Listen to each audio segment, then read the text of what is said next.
Hi, I'm Sharon Bell with BayNet, and with me today is Krish Vignarajah, who is running for governor in the 2018 elections. Hi, how are you today? I'm great. Thanks so much for having me. Yeah, thanks for coming down all the way to St. Mary's County. What is some of the things that you would like to tell the people in Southern Maryland? Sure. Well, I have a very special place in my heart for Southern Maryland in the sense that, you know, when my family first moved to Maryland, I was 9 months old, a little older than that. And my dad was, I guess you could say, a tourist historian, and so part of what we would always do is visit Southern Maryland, knowing that it was really the birthplace of Maryland.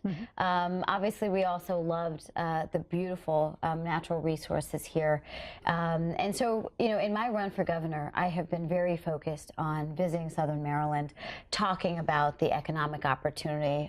How do we support the military bases? How do we make sure that they're integrated and the pillar of our economy? How do we support children to get a strong education here? In St. Mary's County, our largest employer is Pax River. How do you envision, you know, working with Pax in Southern Maryland and the education sector? So we actually rolled out a Southern Maryland regional plan, the only campaign that has done that, just as we've done for other regions as well. I think there is such opportunity here, but part of it does require diversification. So there's kind of a few pieces. One, I want to make sure that we are working with the 40,000 veterans in the area, making sure that we're supporting businesses created by them, making sure that, you know, as they, in some cases, you know, transfer into private sector jobs, that there's economic opportunity, that we're working with local businesses to hire locally. Likewise, you know, I was in the Obama administration for 5 years, and one of the things that we always worked on through joining forces, which was about supporting veterans and their families, when I was Michelle Obama's policy director, this was one of our key initiatives. My husband's family, all of his family is Air Force. So this is an issue very near and dear to my heart. It was always about how do you support veterans, particularly knowing that they have incredible talent, skill sets that we should better utilize. One of the things that I believe we can do is work through public-private partnerships so that we have tech transfers from our bases so that they actually seed private companies. I think that, you know, there are other parts of the country where they do a better job of that than we do here in Maryland. But likewise, it's also about supporting what I think could be a key hub here in Southern Maryland, in particular in St. Mary's County, in terms of, you know, the Center for Autonomous Engineering, whether it is military, you know, whether it's drones, whether it's autonomous vehicles. We know that that's the wave of the future. And obviously there's been a lot of discussion of investing in a third building. I know there's been some concerns about that. I believe that if we actually make sure we fully fund it, it will be such a critical investment that will pay incredible dividends. And the name of that third building is actually the Autonomous Research Center, and that is to support a lot of the initiatives around Patuxent Naval Base, for sure, as well as what's happening over at the airport. So that definitely works hand in hand. Now, some of the things that you've also discussed, you've talked about protecting the Chesapeake. Now, what are some of the things that you see around the Chesapeake and the other surroundings? So I think there's a few things that, you know, for me as governor, I'm focused on. One is the fact that we have to make sure we invest in the Chesapeake Bay and restore it. Part of that is making sure we don't just protect the bay, but the tributaries that feed into it. The Potomac, the Patapsco, the Susquehanna, the Nanticoke, the Choptank, along which I got married with my husband. You know, so that's about, you know, sediment and nutrient pollution. But part of it is also realizing that it can't just be about Maryland. 21% of the pollution that ends up in the Bay comes from Lancaster, Pennsylvania. And so this is where I believe true leadership is realizing that they're not always single state solutions. There's got to be regional solutions in place. But the other two pieces of it is supporting the oyster industry, knowing that, you know, a small few-inch oyster can recycle 50 gallons at a time. That's where I believe we can support industry, but also our environment. And then the third piece is recognizing that we need to invest in natural defenses, forests, forests, wetlands. Those are, areas where I oftentimes talk to my husband, who runs the National Wildlife Federation, about how if we invest in Mother Nature, I believe that we will be able to see a Chesapeake Bay that is healthier, more fruitful, more productive, knowing that it is in part an economic engine of our state. It definitely is an economic engine, especially the oysters. There are a lot of oyster farms in Southern Maryland, for sure. Now, with healthcare, you've talked about a universal health care. Kind of explain where you're coming from with that. Sure. So, I was in the Obama administration for 5 years, and the Affordable Care Act was certainly a step in the right direction. But the truth is that our work is far from finished. When I talk to residents of St. Mary's, Charles, Calvert counties, we realize that, premiums are skyrocketing. Even folks who have health care are still not able to pay bills, in part because, we have to invest in community-based healthcare solutions. In my regional plan, I emphasize the fact that, particularly in rural counties, they are 80% medically underserved. And so that's why we need to incentivize medical professionals moving to rural counties. That's nurses, nurse practitioners, doctors. We need to invest in community centers so that they can expand the medical services that they provide versus a hospital, because frankly, it'll increase the supply, but it'll also decrease the costs. When you end up sending a patient to a hospital, of course the costs become exorbitant. But part of it is also we need to stop the skyrocketing costs of prescription drugs. And also address that, insurers are increasing premiums. They're providing, in some cases, fewer services. They're increasing co-pays. And this is where, I was jokingly saying before, you're seeing these companies nickel and diming residents, but it's not nickel and diming, it's tens of thousands of dollars, but it's also why I want to make sure that, I believe healthcare is a human right.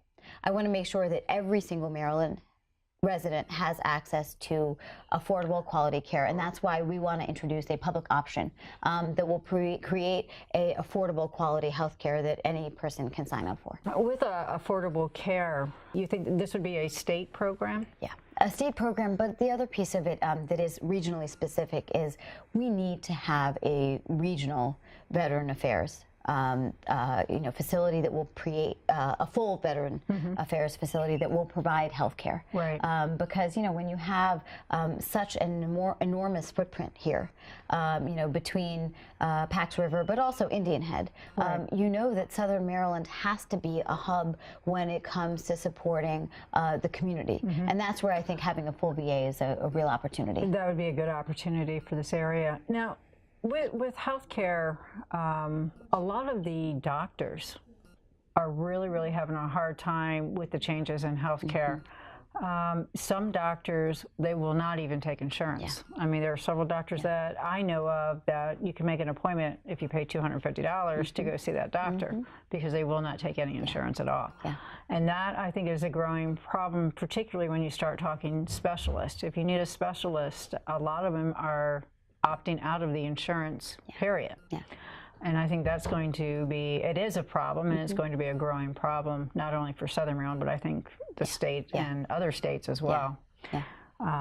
So I don't know if your healthcare options even address that, but that is a problem. Yeah, I mean, it is. And that's why, I noted, but, let me expand on it. Part of it is that you're seeing insurers who have made it incredibly difficult, it's very difficult to get reimbursements. And the kind of restrictions that apply, the paperwork that either a patient has to fill out in terms of making sure that their insurer pays the rest of the service, but also the doctors. My sister-in-law is a doctor in Baltimore. And, it becomes a second full-time job after you come back from the hospital to do the paperwork. And this is where I just think that it's incredibly important for a government to be that entity. And then they'll kick it back. Protecting patients in this case. And that's where, as governor, it will be a focus of mine. That would be great. Transportation. That's always a big one. So for me, I have spent, as I mentioned, a lot of time in Southern Maryland. And so between 201, 310, 5, you realize that we are throttling our economy. We're making it such that residents are losing quality time with their family. On average, a Marylander ends up spending $1,500 between lost wages and wasted gas. That's not even taking into account the time that you can't calculate what the value of that is. Commute time. Right, exactly. Yeah. So part of it is realizing that we have plans out there. We have the Southern Maryland Rapid Transit Alternative Plan. We need to think about how we invest in rapid transit buses that are actually convenient and usable.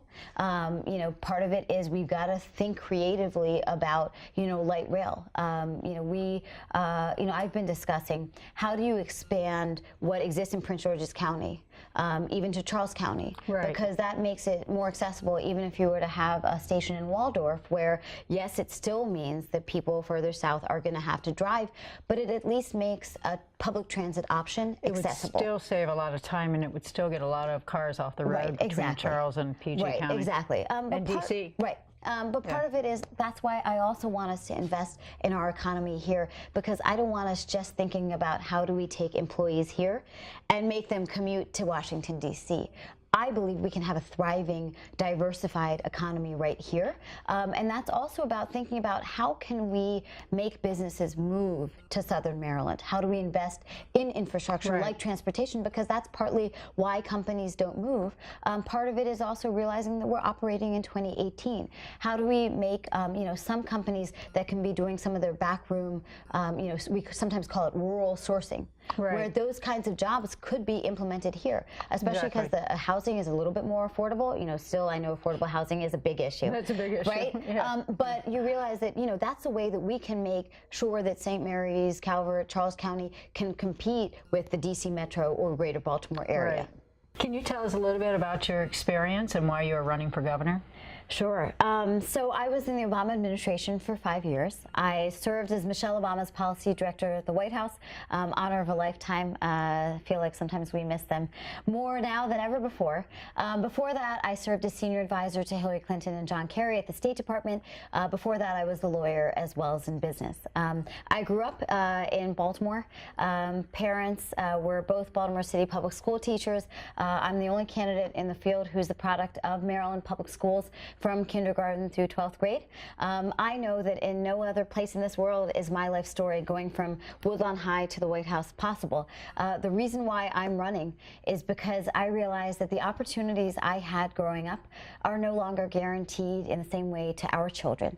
And I believe in a state as affluent, as incredible as Maryland, we've got to make sure that those opportunities still exist in terms of getting a great education, making sure that our kids can realize their potential, but also making sure that when our kids come out of school, they have well-paying jobs, that they can stay in communities like here in Southern Maryland, which are incredible and beautiful.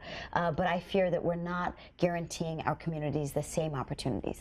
Thank you for joining me today, Krish. And make sure you get out and vote. The primaries are June 26th, and the general election is on November 6th. If you have any questions, you can email us at elections@thebaynet.com. Thank you.